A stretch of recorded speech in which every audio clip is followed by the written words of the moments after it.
shopping bags that stuff into a small pouch the same size. There's a brand called Chico Bag. Chico Bag is like the biggest, one of the biggest brands.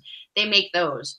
So I can't believe I found the company that makes those, because they're already really good at making these tiny little things that flip inside and out, you know. So as far as my supply chain, they're making the bags. They're actually going to be doing the packaging as well, which is cool. And actually, I can show that to you right here.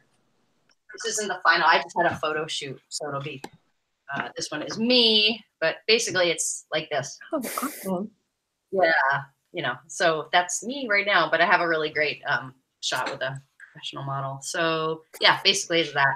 I felt with the packaging, it was really important to have a picture of someone using it, because looking at it, you'd be like, oh, it's a shopping bag. Why is that in the pet store? You know, which is the also why I put that little dog bone carabiner. It's so cute, you know. But I thought it was important to sort of differentiate visually, you know, when you're in a crowded pet store with all this like brightly colored stuff. So supply chain. So what else? So they're going to be shipping it. So I'm still working out shipping, actually, because I don't even have the final weight of my boxes yet. I have an approximate weight. So I had thought it was going to be 10 boxes, but now that they're doing my packaging, it'll be 20 boxes. So I have to go back and get all my quotes all over again for shipping. What I had found surprised me, which is that it would be about the same price to ship by sea as by air, which was shocking and, you know, strange to me. I've never done this before, so I wasn't expecting that. But were you expecting the sea to be cheaper? Yes, much longer. Instead, it was about the same price and it was much longer. You know, and I know things will be different when I have a container load, you know, or things like that, or, you know, more than 20 boxes. But so I don't even know how they're getting here yet, if it's by sea or by air or what. But and in terms of supply chain, what else can I tell you? You know, that answers it pretty well. Yeah, that sounds pretty good. It sounds like things are moving in the right direction. Yeah, I think they are. So awesome. My name is Brad. I'm here in Portland. I live in southeast in the Buckman neighborhood. Jen, are you in Portland or Hood River? No, I'm in Portland. I'm in Northeast Portland. Yeah. Okay. Yeah. But from the social media, I had just saw some stuff in Hood River, so I wondered if you traveled between the two. But nope. Very cool. I've got a 7-month-old black lab. I don't know if you can hear him at all. Hopefully not. Oh, so cute. We're all kind of happy dog owners, I think, in this group. So kind of among friends here. I guess my question would be, did your initial investment all come from Kickstarter, or where did some of that upfront money come from? Yeah, it came from Kickstarter and also from my own investment. So sure. Yeah. And I keep putting in a little bit more money, and I'm hoping I have enough to get through the first round of production and fulfillment. I mean, I will have enough. I'll find it, but it's pretty tight. Sure. Yeah. When did you start taking pledges on Kickstarter for the prototype and whatnot? I think that was August. I can go back and look at the date, but I think the Kickstarter was August for about 30 days. Actually, less than 30 days, like 28 days. Okay. And how long did you have each tier available, I guess, open? Yeah, so the Kickstarter didn't go gangbusters like I was hoping, you know. So most of the tiers, the first tier, which was, you know, one bag at a discount. It was a discount. I didn't even know my pricing at that point, so I'm not even sure if it was a discount.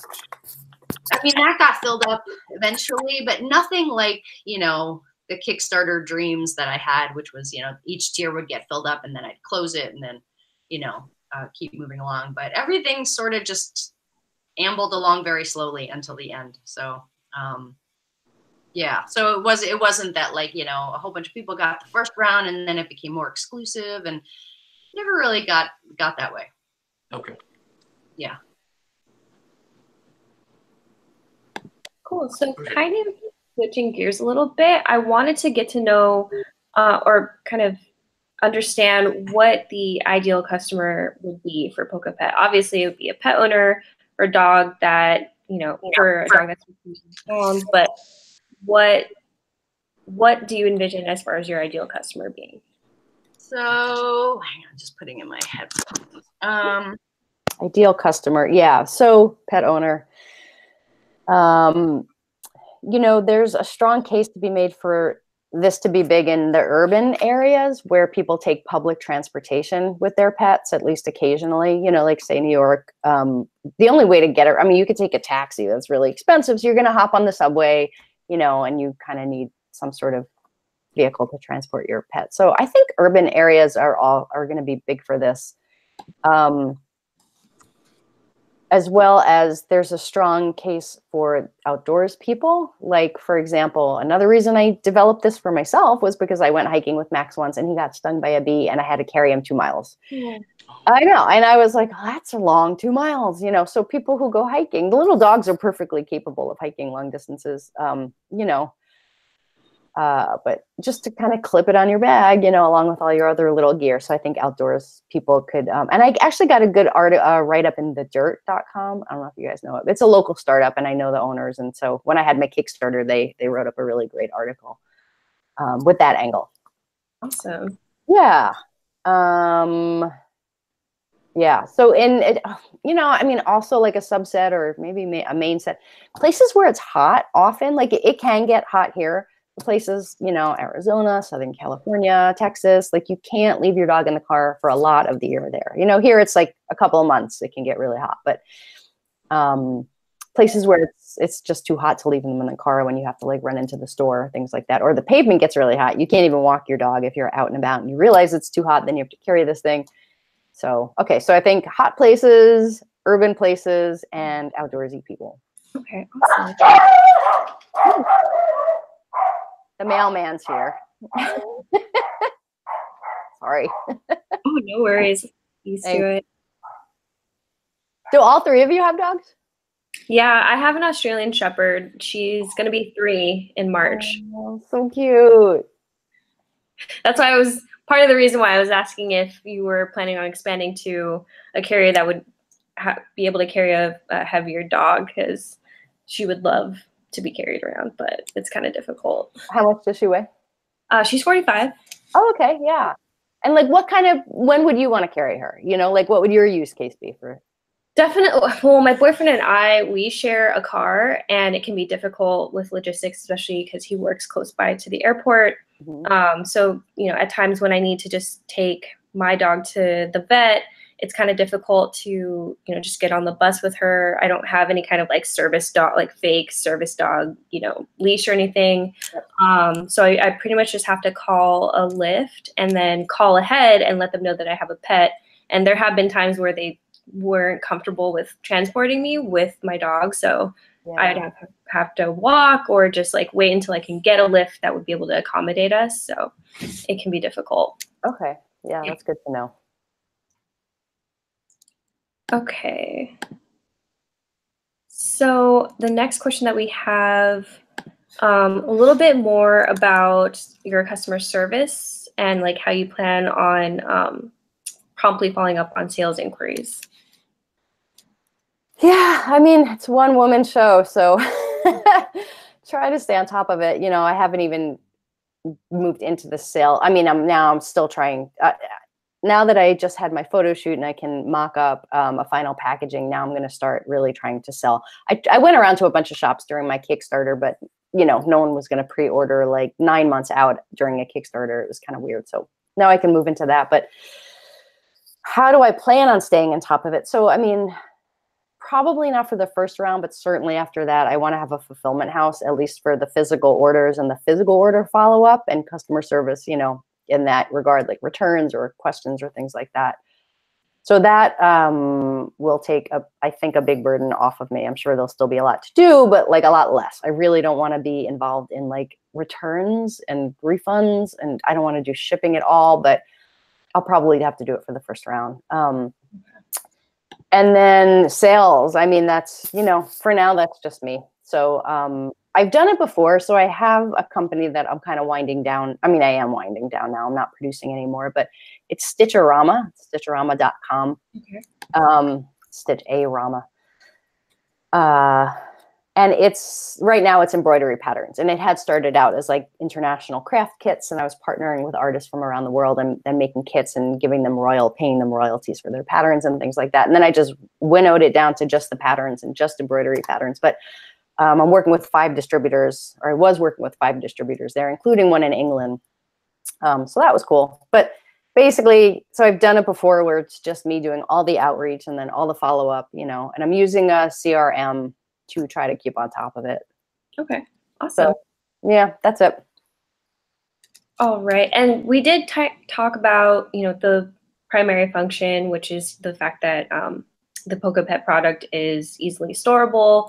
So just kind of thinking about what other value do you really want to bring that benefits your market and the ways that your competitors aren't able to fulfill? Yeah, so, you know, it's interesting because so my dog is still, you know, very capable, but there are just once in a while times I have to carry him, you know. And he does have like a little arthritis. He's 7, so so there are other carriers on the market that are more comfortable. They're like big and cushy, you know. And if you look on Amazon, like Dog Sling, they're made of like thick jersey cotton fabric, so they're more like a baby carrier, almost like you would, you know, like a baby sling. And they're going to be more comfortable than the Poco Pet. You know, they're more cushy. The strap is just cushy. Mm-hmm. So if you have an elderly dog or a sick dog, like that's probably the way to go. If you have to carry your dog a lot, right? You know, you want a more comfortable carrier. But I actually had this little epiphany. I was like, I should totally do a ad campaign or something. Like this is kind of the, and forgive my language, the, oh shit, I have to carry my dog carrier, right? You know, you're like, oh, shit, I just need to get 3 eggs for dinner, you know? Shit, it's really hot in the car. So it's kind of like, it's the bag that you're just going to have with you and you don't even have to think about it. And then like, oh my God, that moment where you have to carry your dog, you're like, great, I have a carrier with me. What was the question again? Like differentiation or? Yeah, just how would you differentiate amongst your competitors? Yeah, so it really is purely on size, because there are the dog backpacks that are great. Someone asked me recently, oh, I can use this when I'm biking with my dog. And I was like, you can. I'm not sure I'd suggest it because, you know, there is a collar clip inside the bag, but like the dog can jump out. You know what I mean? It's not like totally enclosed in this thing that like you would really want it to be if you're on a bike. So like the Canine Sport Sack, better for biking, you know. But the Canine Sport Sack isn't so small that you would just have it with you. So like, you know, the differentiator is the size. And so there's always going to be people, and I already know it, they're like, it's great, but you know, the strap's uncomfortable. That's pretty much the only thing I can think of that I'm going to hear. I can already see my Amazon reviews, you know, like this is great, but you know, can't carry your dog for too long, but that's kind of the point. Got it. Okay. Yeah. So, you know, I don't want to like highlight that, but somehow it's like it's the carrier you just always have on hand. It's in your pocket, you know, it's in your bag. So, gotcha. Thank you. Yeah. Have you filed a patent for Poco Pet? It's funny you ask. I just about an hour ago got my patent pending number. Nice. Yeah. For design. I know, super excited. It was never like a life goal to have a patent, but this is pretty cool. It is pretty cool. Yeah.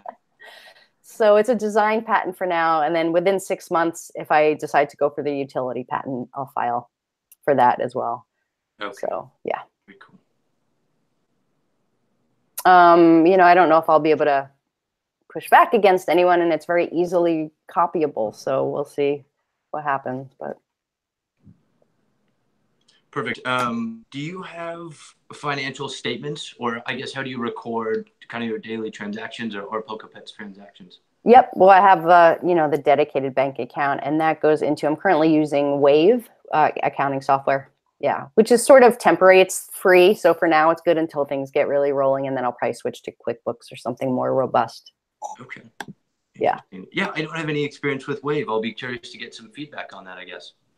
Yeah, so I have an accountant for my previous business, and I just talked to her about this, and she said Wave is fine for now, but you know, when things really start moving, you're going to want QuickBooks or something, one of the big names, because Wave is not. I don't remember if she said it was more meant to handle service-based businesses, or, you know, it's just not meant to handle like a lot of transactions and a lot of different. So I don't know what the limitations are, but I have another friend who has a product business and she's used Wave for years. So, you know, we'll see. You briefly touched on one of your other ventures. I guess, could you kind of spell out your list? What else have you been involved with or created and invented? I've always, I mean, I've had a lot of normal jobs too, but I've always made stuff. I've just always been crafty. So, you know, whether it was like, there's sterling silver jewelry that I would make and sell at events. And then I also sold a little bit wholesale, things like that, some small things like that. But Stitcherama was my first business that I really went all in on, product business anyway, that I went all in on. And it was about 7 years that I dedicated to that. So, and I got, you know, it depends on what your metrics are. I was very successful in every way but revenue. So, but that was really cool. I learned a ton. I mean, I ran, you know, a real business. I just didn't have the revenue coming in. But with the social media and the distribution and the production and I actually have a fulfillment house for that. So, yeah. So. Perfect. Cool. So obviously we won't be able to get you to your end goal within the next 6 weeks. That would be awesome, but not totally attainable. But that being in mind, we do want to make sure that we steer you in the right direction. So what would be the result using our marketing strategy model that you would like to achieve through our model? I mean, you know what so it's 6 weeks this year, your time frame. Yeah. So, I mean, some things I'm like just generally really, social media is my weak point. You know, I do it and I have all the accounts I'm supposed to have, but like, how do I really get traction there? How do I get people to actually care and interact? You know, even if I ask a question, like no one answers and it just doesn't, I just don't pull it off like I see other people pulling it off, you know, and that might be because I don't like it and that comes through probably, but